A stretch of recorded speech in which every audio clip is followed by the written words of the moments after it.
Bon, je vais vous poser une question. Expliquer les scandales parfois nauséabonds auxquels nous assistons avec les hommes de Dieu. Regardez là, quand je prêche, je vous donne l'impression d'être un homme sérieux, un homme correct. C'est l'impression que je vous donne.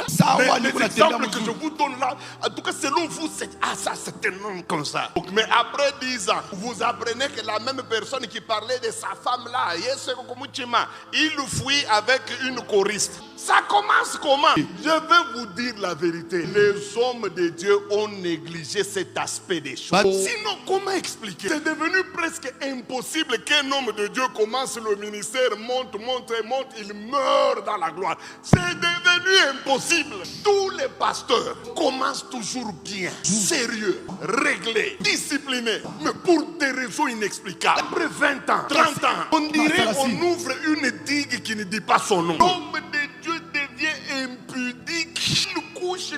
Il couche avec les femmes même pendant le culte. Ce que je vous dis ici, je ne dis pas des choses que j'imagine. Mon ministère m'a permis d'être en contact avec les gens qui sont allés trop bas et qui m'ont ouvert leur cœur. Et si je vous dis que ce sont mes amis dans le ministère, je vous trompe. Ce sont des aînés. Ce sont des gens qui nous faisaient rêver. Ce sont des gens qu'on prenait comme référence. Mais ils sont tombés trop bas. Selon vous, vous croyez que les pasteurs le font sciemment? Parce qu'il n'y a pas belle vie que ce que Dieu nous donne. Peut-être vous, hein? Vous n'avez pas eu besoin de Jésus pour aller en Europe. Peut-être vous.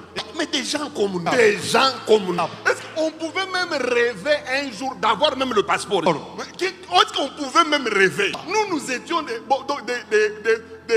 non-partants. Non-partants en tout. Niveau de vie, on n'en avait pas. Nous venons de nulle part. Mais regardez ce que Jésus fait. Il nous fait visiter des villes qu'on ne pouvait même pas imaginer. Il nous donne l'honneur, le respect des gens. Est-ce que moi, Esdras, je pouvais imaginer descendre dans un aéroport et voir un occidental qui vient prendre ma mallette pour moi, Esdras, ça commencera par où? Moi.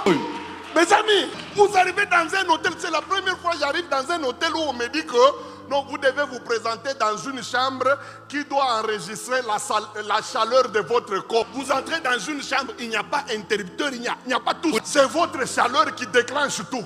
Ça, même ma grand-mère, des grands-mères et des grands-mères, ne pouvaient jamais imaginer mener une telle vie. Bon, Jésus nous amène là. Et vous croyez que nous sommes des fous quand nous commençons à coucher avec les femmes? Il y a quelque chose que les pasteurs ne connaissent pas. C'est le problème du sang. Si vous ne résolvez pas ce problème,